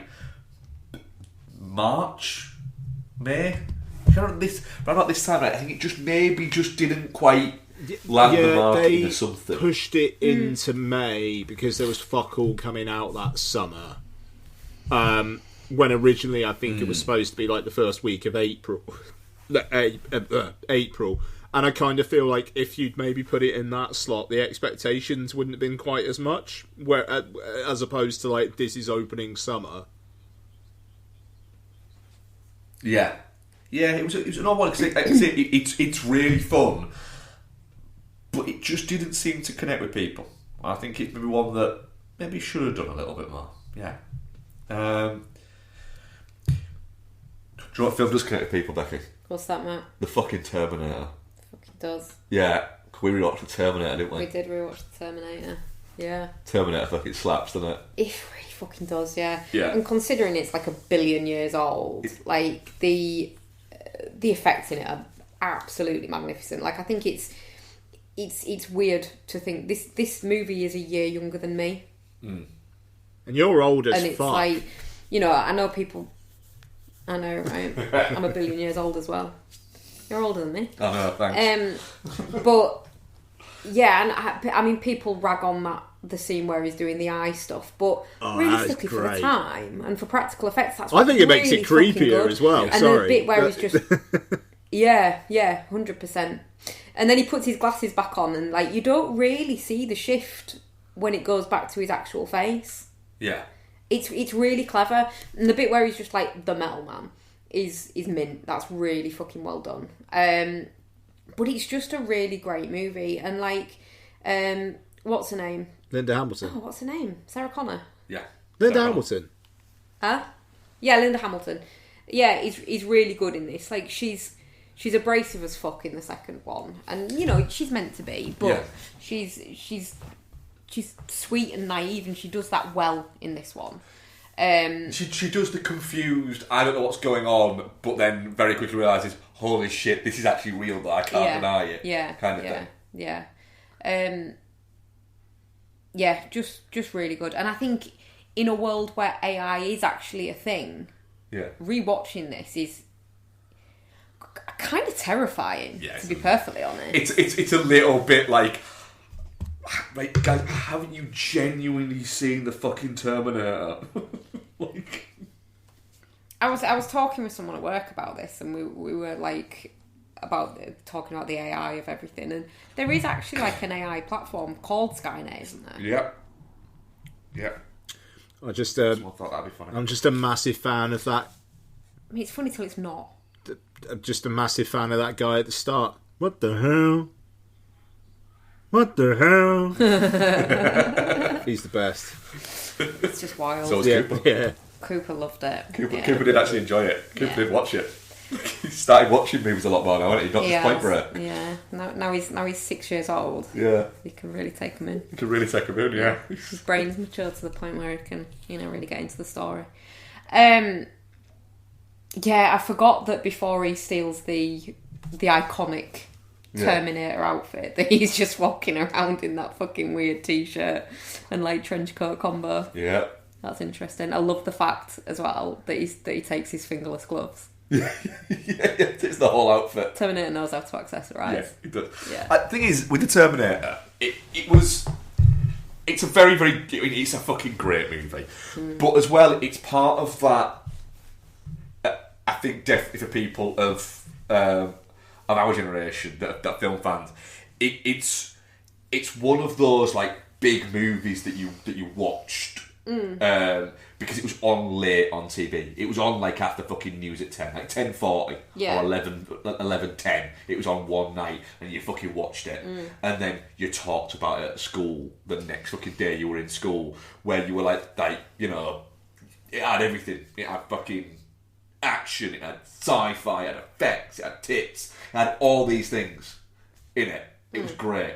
See, from my perspective, because I wasn't as big of a movie person young as you were. I came to Terminator through Terminator 2. Because I saw Terminator 2 first. Yeah, I saw Terminator first. Because obviously I was 1 when this came out. So like, bit before my movie watching time. I think I saw Terminator, maybe for the first time when I was about... It was before Terminator 2 came out, which was 91. So I'd have been like maybe 8 or 9. I think the first time I saw Terminator. But I also remember seeing it when I was about 11, 12 years old. I remember watching it because it was on TV. Yeah. And I watched it one night later on. And the bit where he's in the hotel room and he's doing the whole fucking like the arm thing and the fucking sorting his eye out and bits like that. But I vividly remember it. I remember being sat and watching it and just going, this is just fucking cool. And I still get that now when I rewatch it. Yeah. I still get when that bit's coming up, I'm like, fucking, this is fucking ace. This is so fucking cool. And the thing is as well, what a like clever budgetary workaround. Oh yeah. To just have him put on sunglasses. Yeah. You have the scene where he does the eye thing and it looks fucking cool and it's glowing red. But that would be hard to maintain for the rest of the movie. Yeah. Just puts on sunglasses. Yeah. It's fucking cool. But yeah, I first watched Terminator 2 because as a kid you often just get plonked in front of stuff, don't you, that your parents are watching. And I think that's what happened, and then came back to Terminator later. Yeah, he is better. I really like Terminator 2. I know you're not as big of a fan. I've come round to it. Yeah, I'm really looking forward to rewatching that. I am forcing you to rewatch. Oh, that's fine. I'm not going to force you to watch the rest of the sequels. Right. I'm not going to force you to, but I am going to force you to watch T2. But no, fucking Terminator. It fucks hand slaps. Yeah, and do you know what? Like, I think the last few weeks, I think we've watched some not great stuff that's been new releases. Quite disappointing stuff. And then to go back and watch something that's just real fucking, like a real treat of goodness. No, a real treat of goodness, like Terminator, back when movies were fucking movies, is just like, it's just so worlds apart, quality-wise, from some of the dross that's being fucking churned out. But you are talking about a genuine classic, so... Yeah, no, I know, but, like, I don't think there's been much... that's been really exciting, like, and even stuff that I've been excited about has turned out to be really disappointing. It's troubling me this year in cinema. I'm just waiting for June 3, and that's like December time. I never got a Jumanji Open World. There's a fucking bigger one before June 3. Bigger than that. What? The biggest movie of the year. It's happening in August. Acme versus Coyote. Yeah, that'll be fun. I am excited about that, actually, but for a different reason. Yeah. I fucking cannot fucking wait. I don't think it's going to be a classic for the ages. Fuck though, you. Is it? How dare you say that knowing my love for Wile E. Coyote? Yeah. It just... The disappointments that we've had so far this year makes me nervous about getting excited about any films. I'm excited for Mortal Kombat 2, but I feel like it's just going to break my heart. Do you know what I mean? It won't. Anyway, on to what else do we watch, Bex? Ambulance. I watched Ambulance, didn't we? We did, yeah. And what did you think of Ambulance? Do you know what? I liked it better on rewatch. It's fucking good, isn't it? I thought it was a bit shit on the first watch. That's because you just think you're a coward. I mean, again, not a classic for the ages. Whoa. It's a Michael Bay film, but it's good. It's fun. But it's the movie where Michael Bay first was given like a... Hang on a minute, wait a minute. What's this? It's called a drone camera, Michael. Oh, we're having some fucking fun. We're having some fucking fun. Yeah, we just thought we could use it for every fucking shot. No, Michael. We'll use it for like some of the sweeping shots. You mean every fucking shot. Every fucking shot. I want all of these cameras on fucking drones. Bay's having so much fucking fun with this. It's a scopy film. It's really good, and I think the central three are really good in it. Yeah. It's helped by the fact that they're all pretty good actors in pretty much everything. Yeah. Asa Gonzalez is always as expected. She's decent in everything. Yaya's good. Jake Gyllenhaal, he's been in bad films. I don't think he's ever turned in a bad performance. No, he's always good in stuff. In his life, which is wild. Yeah, he's always good in stuff, but he has been in a few not great movies. Possibly been in some clunkers, yeah. But he is always good value, and he's very good at doing like the charming, slightly unhinged, but yes. But he's also had a little bit of like quirky funniness in it. It helps that all three of them are incredibly hot as well. It doesn't not help, does it? No. I like the fact that Jake Gyllenhaal's gone from being this quite dorky looking kid to just an absolute fucking daddy. Yeah. He's wild. I think the thing that I like... And Yaya's just beautiful, isn't he? I think what I most like about Jake Gyllenhaal is he just does whatever the fuck he wants. It's and he basically has said, I did one movie where I did it for the money, and I instantly regretted it, and it was a piece of shit. Yeah. And I know it was a piece of shit. Everyone knows it was a piece of shit. And he said that Gemma Arterton said to him, "But I don't understand why you have any reason to do movies for the money. Do Prada adverts for the money." And do whatever the fucking movie you want to do. Yeah. Aren't the Gyllenhaals Nepo babies? Like the best kind of Nepo babies, but they are Nepo babies, aren't they? Yeah, they are a little bit, yeah. But it's just, I mean, Garrett Dillahunt as the captain is really fun. With his fucking big dog. Well, that's Michael Bay's dog. Is it? Yeah. The big dog's Michael Bay's dog. And apparently it wasn't going to be in the film originally. But it wasn't very well that day, so he brought it to set. And they're like, you've got to fucking include this. Don't you feel like, though, you can smell that dog off the screen? Oh, yeah. Like, that dog smells bad. That dog smells bad, but it's, But it just arriving at one point behind that guy is great. It's Allman. Yeah, I had a really good time with it this time. It's really good rewatch. Really fucking enjoyed it. Looks fucking great as well. Yeah. Yeah. Yeah. Was that it? Yeah, that was it. Yeah. What are you watching? A few things.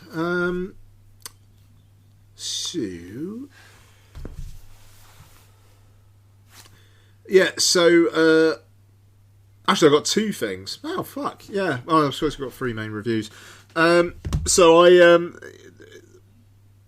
YA onslaught has begun in the household. My daughter is 12. She is a little bit geeky in the best of ways, and that means that she likes her YA dystopia stuff. There's some good YA dystopian shit out there, to be fair. She is mainlining currently the Maze Runner trilogy of books. So she finished the first one last week. She's now already finished the second and is well into the third. So we watched the first Maze Runner film last week. Man.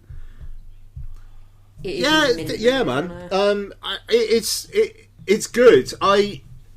I'm looking forward to seeing what they do with the second two, because I've never seen the second two films, so we're going to watch the second two. And it's a really fun, mysterious premise, which once upon a time I would have been annoyed as shit at the end of this film, where it's like, but now they're out there, but another challenge has begun. But now, knowing that it's a trilogy that's been wrapped up, I'm like, cool, another challenge has begun. Looking forward to seeing what it is. Yeah. Scorch Trials and Death Cure are both very good as well. I think probably the first one's the strongest, because you've got that. I think probably because you've got the, oh, holy shit, I wasn't expecting this from a YA movie element of it. And obviously, what's his chops with the weird faces in there? Will Poulter, yeah. He's really good. Yeah. Oh, what a treat. I'm real excited for you to go on this journey. I mean, that, because you're right. It is really, really brutal, this, as well. Lottie just likes dropping kind of spoilers, but they're not actually like plot spoilers. But she said the other day, with the Death Cure, they started with 60 of them, there's only 3 left. It's like, so she hasn't told me who, but there's only 3. You know? So, okay, great. So there's more than 3 left at the end of the first one, so I'm looking forward to seeing what happens in the Scorch Trials. But yeah, no, I mean, it's pretty brutal, it's gnarly, yeah, and I'm kind of looking forward to what this justification for putting all these kids under this much shit is actually for, quite frankly.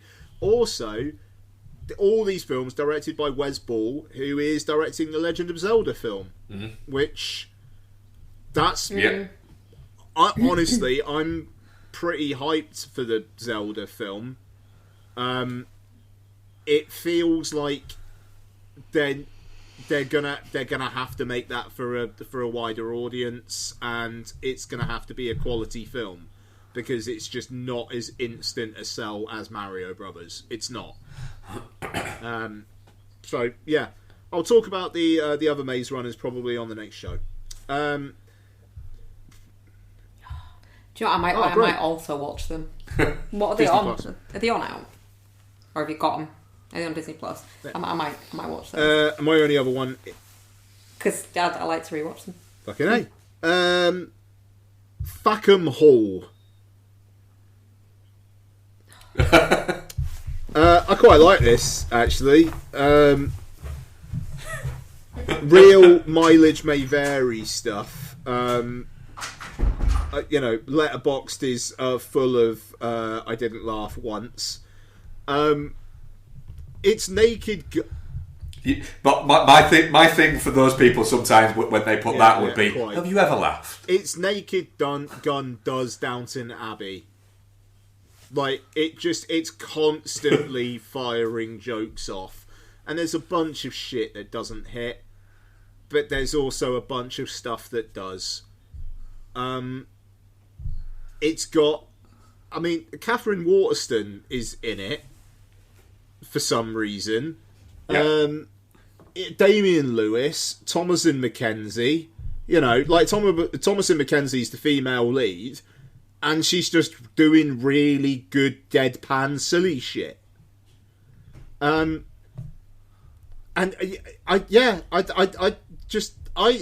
had a good deal of fun with it, and if other people didn't, then fine. But there's a scene in this film where, for no reason whatsoever, there's just the poster for Train Spotting on the wall in the background. And there's no reference to it, and it's just like, that's great. Is it like in the house? Sorry, but yeah, it just it's in like one of the servants' like quarters, like bunk beds and stuff. There's just a Train Spotting poster up. So a bit like the fact that what's his name? Christian Grey's got the poster for. It's for Chronicles of Riddick. Yeah, exactly. I don't know. I thought it was fun. I don't know. It's just like when people like shooting up in the air, and it's like a bird comes down, and at one point someone just shoots up in the air, and then a deer falls on someone. It's like it's great. It's just stupid bollocks. And the thing is, Bex, it's the kind of comedy you like. I don't like the aristocrat. It's not aristocrat porn at all. This one, but yeah, look, I liked it. If you don't, then fair play. Like George gave it 2 stars, but he is also Admiral Arthouse. Yeah. No, we have not. Alright, that is it for me, and we will now move on to the last bit of what we've all been watching, which is Saipan. Here we go. Directed by Lisa Barros Desai and Glenn Leyburn, and starring Steve Coogan. Iana Hardwick. That's probably not how it's pronounced. Apologies. And other people. Saipan. On the eve of the 2002 FIFA World Cup, the Irish captain Roy Keane forfeits his place in the squad at the team's preparation base in Saipan following a heated disagreement with the Irish manager Mick McCarthy. I mean, it's a bit of a spoiler, but yeah, he does. So, I'm just going to say that Steve Coogan should not ever have a scene where he's in a car listening to music if he doesn't want the character or performance to be compared to Alan Partridge. Because this, throughout the entire film, felt like Alan Partridge Football Manager to me. Yes. It does start out quite Partridgey. Doesn't it? I liked it. I mean, I don't know why it exists. Mark, you are the football meister. Why does this exist? So it exists. You justify because it to me, fuck. It is.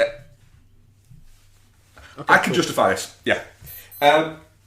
So I remember this being a big deal story at the time. Like it was a big deal story in the UK at the time, but it was a massive story in Ireland. Like it's a cultural thing. Yeah. In Ireland, this, and it almost, there's an element of it that I think, because now, with the way that Roy Keane is as a pundit, and the fact that he's on things like The Overlap, and he's kind of,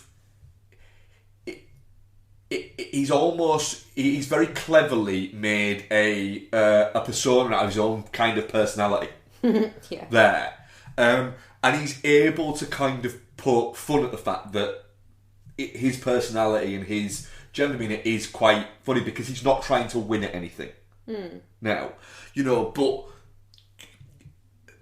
weirdly, Roy Keane is actually a much more influential figure on English football than we think. In terms of, for instance, Prawn Sandwich Brigade. is a colloquialism that is used frequently now. And it was first uttered over 20 years ago by Roy Keane as a criticism of people who come to football matches, sit in directors' boxes and don't watch the fucking game and then want to talk to him after it. And that's why there's these big gaps in stadiums. Yeah. And, he came up with that phrase, and it's now used widely, across there. But I think coming from a football family, there's no getting away from it. I come from a heavily football family, and as well coming from an Irish heritage football family. I'm not one of those people who I'm not going to walk around and say that I'm Irish. My dad isn't Irish, but my granddad was Irish. So I didn't grew up in a very big football household, but the English national team was never really a thing for us. Yeah. But the Irish national team was more so. So my dad was never that interested in national football, but my granddad was very heavily into Irish, domestic football, but had no time for the English national team, but would follow the Irish national team. He'd passed by the time this came out, but that by the time this event's happened. Yeah. But that kind of imprint has lasted. So I am more interested in the other nations than I am in England, is what I would say there. So this was a big cultural deal, and also, well, the fact that it was seen as the time where, and it's overblown within the movie, which we'll get to, but it was seen at the time that Keane didn't want to just be seen as, oh, here's the Irish, they're here for a laugh. Yeah. He wanted it to be, I want us to take it fucking seriously. Yeah. I'm here to, we're probably not gonna win the World Cup, but let's fucking try and win it. Let's try and actually go out there and win, not just go out there and enjoy the experience. I've enjoyed the experience before. I did 94 and I enjoyed the experience there. Fucking let's go for it. But that was it. Keane's whole oeuvre was, you should be doing everything you can to win. If you don't, fine. But his whole idea was, his entire career was built around, but if you don't do everything you can to win, then it's your fucking fault. Yeah. So do everything you can to win. Also, well, he did have a little bit of he was an abrasive character, and he didn't mind. Look at it. He fell out with the Irish national team. He fell out with Man United. I mean, I feel like he could fall out with a lamppost. But earlier in his career. I mean, even now he's quite abrasive. But the thing is, you won't find a teammate who has very few teammates have a bad word to say about him. National or what's it? It was very much he spoke his mind, and what is it? You didn't. Occasionally he would have a bit of a fucking grumble. Yeah, but if the grumble's justified, you have to take your lumps, don't you? Yeah, but so I think that as an Irish piece of cinema, I think it is. That's where you could justify it as a film where you're looking at it as an Irish piece of cinema. There you go. That's the justification for it. In there, and I had a great time with it. Yeah, do you know what? Same, to be honest. I don't remember all of this happening. But as such, I found it fascinating. And I think it probably helped being sat next to you watching it, with you going, that actually happened. Yeah. It's wild, isn't it? There's some bits that actually happen, there's some bits that are overblown. Yeah. The players taking part in the partying is overblown. Apparently the Irish FA, it's not as much. But yeah, I thought it was really well done. Obviously, when you're making something that's true story in bunny ears, you do have to dramatise certain things to make it movie worthy. But the fact that any of it happened, the fact that they had no fucking footballs, the fact that they were basically playing on a practice pitch with fucking rocks in it. It's just bonkers. Like, and obviously from Roy Keane's point of view, played for Man United. To then take that drop in quality to go and play for your national team must have been insane. You know, you're playing for fucking Fergie in really high quality surroundings. This was United in there. It was around the time of United in there. I think it was the beauty of Ferguson was that he made arguably maybe 3 great teams. You had the one of the mid-90s, the 95, 96 team, that kind of era. Not 95, 96 because that's the year they didn't win it. But and then you had you had, this was the startings of the next great team, you know, and it was the post treble winning team, and it was great at that. And then you had the Ronaldo, Tevez, Rooney, all of that thing there. There was 3 great teams, but this was like the middle point of that. This was Keane's great team. But just from like an environment point of view, like you know, United's setup would have been fairly state of the art. Oh yeah. And then you go in and like being subjected to this, and like the telephone call with Fergie, which you said apparently happened. Keane did ring Fergie, yeah. And him basically telling him, don't be a prick. Go play in the World Cup. Yeah. Don't leave. Don't let them make you leave. Yeah. It's fascinating, and it's. I feel like knowing more about what actually happened possibly would have helped the enjoyment of the film, but it possibly could have hindered it as well, because you can just take it as a piece of drama. Yeah. It's quite. I thought he was really good in it as well. Ian Hardwick. Yeah. Yeah. He's really. I think it helps that he's got the voice down. Yeah. He hasn't got the physique like the. Yeah. No. He channels the fucking determination and slight scariness, but not absolute fucking psychopath. Yeah, that Keane had, and he did have that in his game. And you know, there was that element to him there. It's, I mean, a couple of the players have commented on the game, on the film, that played with him, and have kind of said, you know, it's fun as a bit of entertainment. We maybe didn't party as much as that. And I think the one key thing a lot of them have said is the big argument that did happen between them. They said it was fierier in the actual argument was actually probably more intense and fierier because it was both of them going at each other. Right. He said it wasn't Mick McCarthy wasn't kind of holding back as much as he does in the film. Yeah. And the other bit that they've mentioned is Keane never mentioned his Irishness. Oh, okay. That wasn't. It was almost like that would have been a step too far, but was very much like, don't you question my. Yeah. Like that. But Keane did have an issue with players who weren't from Ireland playing for Ireland. Not too much. Like he was all right with it, but he has in previous interviews said, you know, it's annoying when you get people who know they're actually good enough to play for England and all of a sudden they've got a fucking Irish granddad. Yeah. I don't disagree with him though.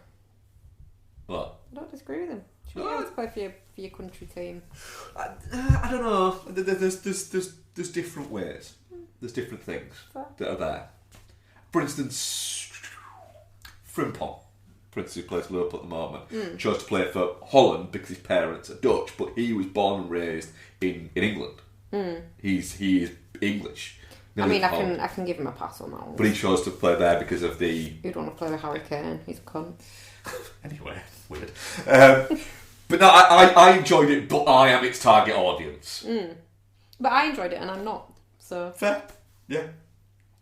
It's actually really quite well shot as well. Yeah. It's actually quite fun. It has a bit of a hue of, not quite the same, but in a way of, like, there's some artistically shot bits within it. So it reminded me a little bit of Bronson. Yeah, I thought there was a bit of, like, Naughty's music video to it. It's like, in a positive way. Like, they're kind of like their partying stuff. And I did enjoy the recurring big Roy Keane head stuff. That was fun. Yeah, that was good, yeah. I actually really enjoyed the bits with his missus as well. Like, where he was Roy Keane the man rather than Roy Keane the myth. Yeah. So, I have a Roy Keane story. Didn't happen to me, but happened to a friend of mine. Okay. So a friend of mine's an electrician and was doing some work on Roy Keane's extension. Right. And it was around this time, I think it was about 2004 or something like that. So it was still at United. So it was around sort of this time. And what he got told by the foreman who was running the whole kind of thing was, we're going to do all the bits, then you're going to come in and do all the electrics. And we're going to leave you to it for a few days. Get here for this time, because that'll be after Roy leaves for training, but be gone by this time, because that's when Roy gets back home from training and he takes the dog for a walk. So you've got a finite amount of time to be in, because he doesn't really like to be sort of disturbed before training or after training. And he got his days mixed up. He was supposed to not go on a Tuesday, and he thought it was a Thursday, so he turned up and Roy Keane was there and thought, shit, I've cocked up here. And Roy Keane was just coming back from walking his dog when he was getting out of his van and taking his stuff in, and was like, shit, I've cocked up, I'm going to get shouted at by Roy Keane, it's going to be fucking terrifying. And he said it was completely the opposite.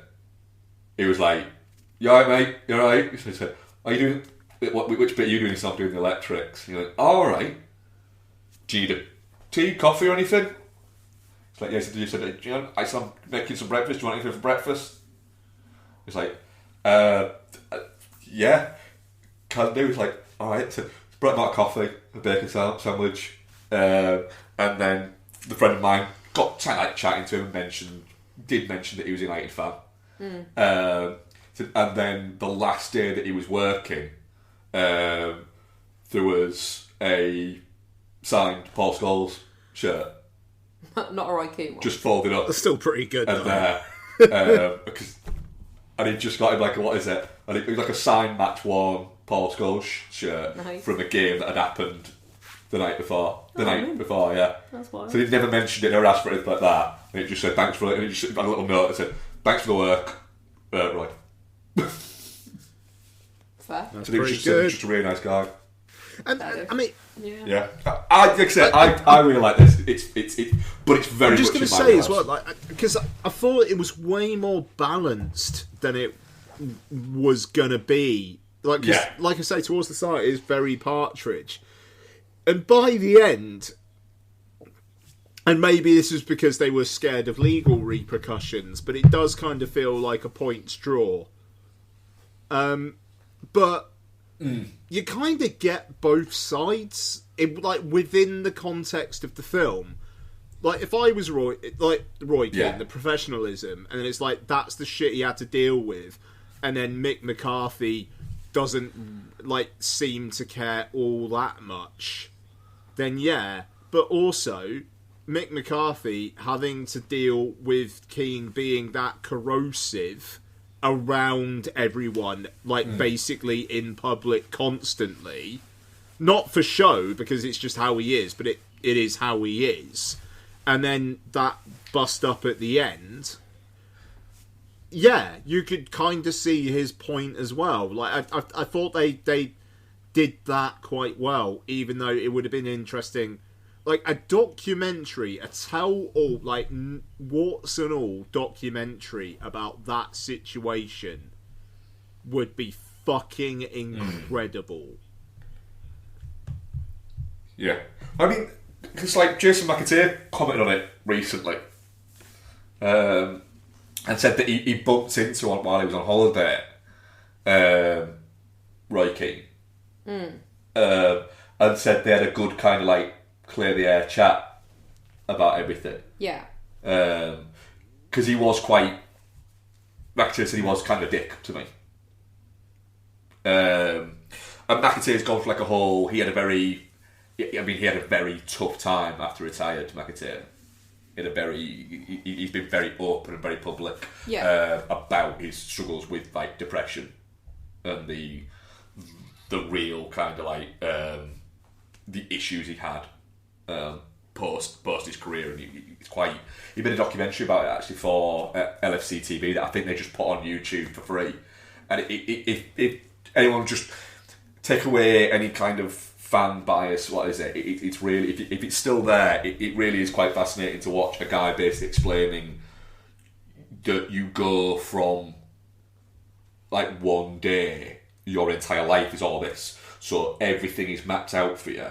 He said, and then you retire and like you have this big fucking party and you have this fucking summer where it's amazing because like you're not like you're not having to constantly like look at I need to make sure that I'm still keeping it this way and I can have fun but I can't have that much fun. He said, but then you get to July 1st and you're not going back to training. Yeah. And at that moment you go, what do I do? He said, and what I did was just sat in the bath for hours. Yeah. He said, for like hours. He said, I'd drive to training, drive straight back by it, go home, and then just sit in the bath. He said, it literally, he said, it was, I'm fairly certain it was Kevin Kilbane. He said, Kevin Kilbane literally had to come and get me at one point because I rang him in tears saying, I've been in the bath for 3 days and I can't get out. Aww. And he said, this is the bit. He said, you take away the money, you take away everything and all that. He said, maybe now. He said, but at the time, you didn't start playing football when you were a kid and get that good and do all of that because you thought it was going to make you millions. You did it because you loved it. And then it hits you and you go, I might never play football again. It's gone. And you've still got 2/3 of your adult life to go. And it's just like, what do I do? So then some people find these different things, and I just had nothing. I had a bath. That's really sad. But it's great that he's come through it and he helps people and he goes through and he does like workshops with kids to basically say, look, you need to get something that's away from this. Yeah. That isn't just this. But it's fascinating. It's a fun movie, but there is I think you said it, Ian, there's a really good documentary made about it. I think Ken Early is writing a book about it. The Irish Times journalist. But it's just he wants to interview as many people as possible, and a lot of people don't want to be interviewed. I think he basically wants at some point to sit down and interview Roy Keane for it. Yeah. And Roy Keane is very much like, no. Yeah, you can't really do it without interviewing Roy Keane. Yeah. And I think he hopes at some point Roy Keane will go, fine. But he won't. No. He just won't. He's an ornery bastard, isn't he? Yeah. But I vividly remember... I love him as a pundit. I vividly remember, like, that summer, that image of him stood at the airport, just kind of laughing at the ridiculousness of the fact that there was all these camera people around him, and he's just waiting in the queue for them to check his passport. Yeah. Yeah, fascinating. Our audience poll on that one, though. Definitely not shit. Definitely shit, yeah. That was good. Ramble on there a little bit, guys. No, it's all good. Definitely shit, 80% shit, 20%. Fair. Yeah. I have ordered an Island shirt as well, haven't I? You have, yeah. After watching. Nice. This, yeah. Is it? I went retro 92. That's fine. Questions? Yeah. questions. We have a nice little feedback, and we have a question. So, Ethan Barr, long-time listener, but I think we've referenced this before. Ethan listens to them as he watches them. Yeah. That's true. So he's sometimes a few episodes behind. So the email from a listener, Mark, on episode 600 was great, and I echo his lovely sentiments about the pod. So thank you very much for that, Ethan. It's always nice hearing from your good self. And Dylan says, I was recently discussing that the nunchucks were censored in the original Teenage Mutant Ninja Turtles film in the UK, which is true, when I remembered that I saw it via a pirate video that my nan obtained. It was the only time that she did anything like that, and I don't know how she ever got it. Do you have any memories of pirate movies? Yes. I mean, I'm maybe going to be more innocent than Mark, but my dad was very, very, very pleased to give me a pirated copy of Aladdin. Aladdin was like a big one for the pirated community. Like, something must have happened there. But it was like, literally, I told people in school, and they were like, there was one guy who was just like, there's no. Like, I say guy, we're in primary school. Like, I was probably like 6 or 7. And he was just like, that has to be a pirate copy. That has to be. And I was just like, I don't know. And my dad would go over to the pub every day after work, and just one time he brought me a pirated video, and it was Aladdin, and my dad was a horny old fuck, and Aladdin, that was it out of him. That was it. That's all I have to say. Oh no, Aladdin was great, and I love my dad, and I loved him for doing that. But there are all sorts of fucking hooky films that cunt could have brought me. Bex? Not really. Yeah, fair enough. Well, the thing is, I grew up in the age where there was still quite a lot of films banned. So the obscene publications still hadn't gone away. Oh, actually, probably Serbian film is probably the biggest deal pirate one that we ever got, from my point of view. Yeah, we did get that. The uncensored Serbian film, but probably watch that. Maybe not. So The Exorcist, watched that on a pirate copy. I remember there used to be a TV channel on British cable called Bravo, which was a bit of a lad channel. Now, what they did, somebody once got hold of a copy, because it was banned in the UK, I remember, of Natural Born Killers. Yeah. And just showed it on Bravo one night. They just aired it on Bravo one night. Didn't fucking tell anybody. But at 11 o'clock at night, but it kind of got out there that it was going to be on. But it wasn't listed or anything like that. Something else was listed. And then they showed Natural Born Killers. Yeah. And that got recorded, and that was doing the rounds. So that was all out there. But things like, this is going back in the days where, in fanzines, and you'd buy a copy of fucking Opera by Argento. And it'd fucking turn up and you'd have Opera, but something else would be on there. There'd be long play videos. So you'd have a random other film be on it. And it might be fucking Deep Red or Suspiria. Or it might be something equally just as fucking random. I do remember, it's not a pirate movie kind of story, but I do remember when we first started seeing each other at the tender age of 16, being shocked and scandalised that you had this double video player that you used to copy movies. So I mean that was it. So I ran a pirate. Fuck yeah, you did, baby. What? Can't say that on at school. Might get arrested. So I had a little bit of a hookup with the guys who went on to form Game. It was just called Game Exchange at the time. And they used to get a lot of manga stuff in. And then I would be renting those mangas from them at Game, and then realised that I was renting a lot of the same mangas, and so just asked me, what's going on here? And I told them that I was copying it onto a video and selling the videos at school. And they went, that's a really good idea, we'll just give you for free, and we'll give you a stack of tapes that you can copy on there, and then you give us like 20%. Fair. Yeah, so I had that going, but I also like would get like hookups from the places. So naughty. Yeah, I've still got that double. Yeah, it's that Alpha double deck video player. Yeah. It's a fucking godsend, that thing. Wonderful. Yeah. Called from one videotape to another one. Yeah, it was. Yeah. So high tech. It was. Fuck off. It was. It's good. I loved that thing. That thing got me a kick-ass video collection. I didn't even know before your terrible influence that kind of thing existed. Yep. So naughty. So yeah, I had a lot of fun pirating movies. Yeah.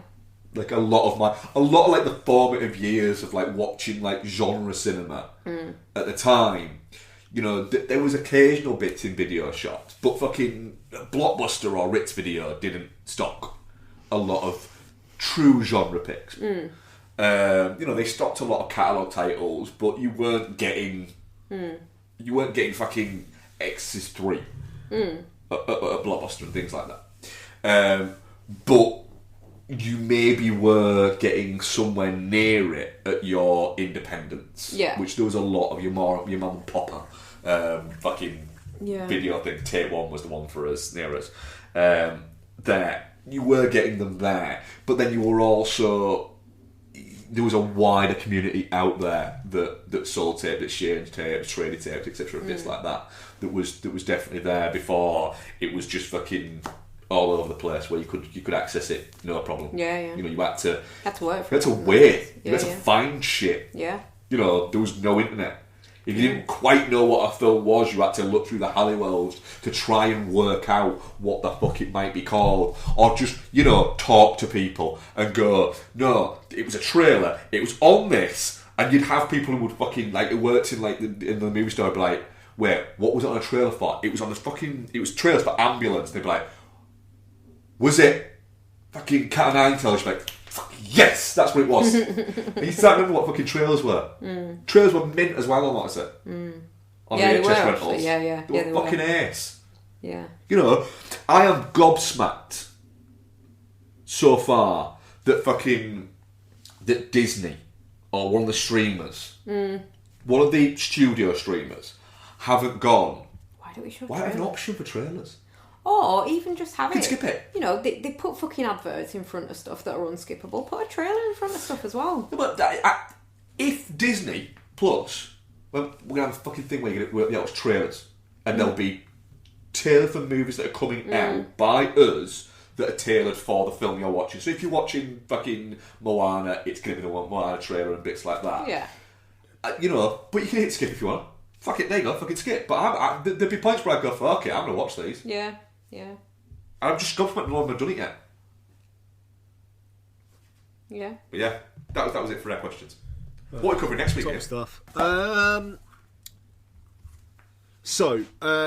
Programming note. Due to scheduling, we are currently recording on Wednesday the 15th of April. We will next be recording on Sunday the 26th. I want to say. Yeah. Thank you. So, won't be a show for a little bit. We will, at that point, be covering Lee Cronin's The Mummy. Can't say I'm looking forward to it, but I'll do it. Yeah, me neither. Why are we doing it then? Bex, is that Bex? Bex, are you looking forward to it? I'm interested in it. I'm less looking forward to it. Okay. I think we're doing. We might be covering Lee Cronin's The Mummy. Lee Cronin's The Mummy. We'll see, maybe. Exit 8 is apparently getting... The release schedule of this fucking thing is fascinating. It played in IMAX in Cardiff Friday and Saturday last weekend at 11 p.m, but apparently isn't in general release until a week Friday. And there was a poster in the Odeon last night that said, yeah, Friday the 24th of April. So, cool. Will Defo do Exit 8? Yes? Yeah. Yep. Oh, yeah, And yeah, definitely. I believe David Lowery's Mother Mary is out on Friday the 24th. So there'll be something out there. I might need you two to go watch The Mummy and then tell me whether I should.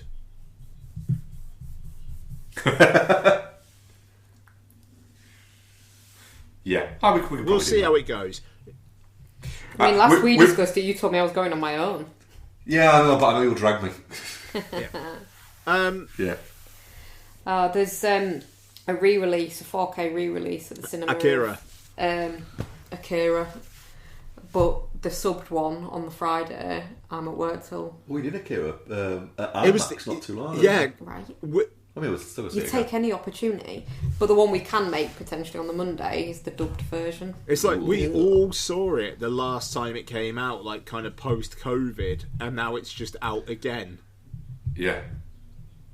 Yeah. I think that's one of those ones where it's going to come out. That one will just come out every 5 years. I'm fine with that. Yeah, no, a trailer played before Undertone last night. I'm not watching it. There was a couple of ladies in the back, the row behind me after, who just started laughing at the end of the trailer, and it was like, yeah, no, all right, fair enough. Like, if you had no context what Akira is, and then you see the trailer for the re-release, and it's what the fuck was that? Yeah. I mean, that's still that screening was aired because that guy who had clearly been waiting all of his adult life to see that movie in the cinema, and then just at the end of it, just jumped up and just started clapping and wooing, but not like in a performative way, just in a he had the best fucking time. It's a fucking masterpiece. Yeah, he won't do it to be a prick, was he? No. He was just. It just happened to him. Yeah. It's just worth saying because we were discussing pre-show. The next 6 weeks or so, due to work schedules and holidays, the show's going to be a little bit all over the fucking place. It'll be a bit bumpy. So, the average will definitely be less than one a week, but we will get through it together. Right. There we are. We're done. Thank you very much, Becky. Yep. Thank you very much, Mark. Ian. Thank you very much, listeners. Thank you, Becky. Thank you very much, Mark. Thank you very much, Ian. Weirdo. Thanks, Ian. Thanks, listeners. Thank you, Dylan. Thank Thanks, you, everyone. Rick. Thank you, Ethan. Thanks, Dylan. I don't know who else thanks. listens anymore. John Dangerfield. I think you probably still do. Thank you, Albert Art House. Anybody else? I don't know. Maybe fucking email us. Bye. Yeah. Yeah. Let us know you're still there. Bye. Yeah. Blink twice if you're alive. Bye. Bye.